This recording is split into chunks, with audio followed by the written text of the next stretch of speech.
Audio Jungle.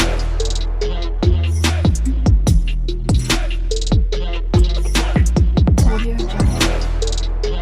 Hello friends, जय जगन्नाथ। नमस्कार। आशा करछि समस्ते भलरे थिबे। मु भी बहुत भलरे अछि। आज मु आपन को गोटे ऐतिहासिक पीठ देखाइबा पई जाउछि। ता विषय किछि ऐतिहासिक तथ्य भी मध्य दबाकू चाहूछि।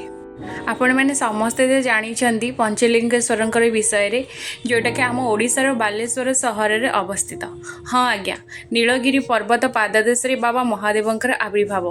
बालेश्वर प्रमुख शैवपीठ कहले पंचलिंगेश्वर की ही बुझाए।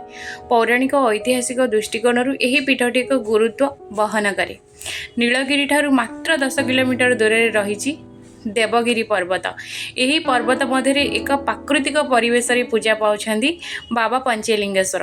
पौराणिक अनुसार महाप्रतापी बाणेश्वर थिले परम शैव भक्त बा शिवंकर बड़ भक्त थिले। तांको साधनार स्थान थिला देवगिरी पर्वत। से गोटे राति स्थापन करथिले 5-5टी लिंग।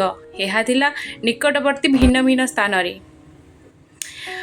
प्रतिदिन यही 5टी लिंग को पूजा करी सी खाद्य ग्रहण करुथिले।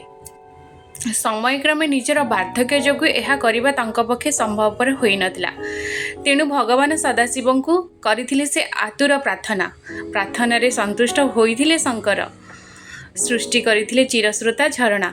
यही झरणा मध्य सम्मिलित करथिले पंचलिंग को, जहाको आराधना करथिले बाणेश्वर।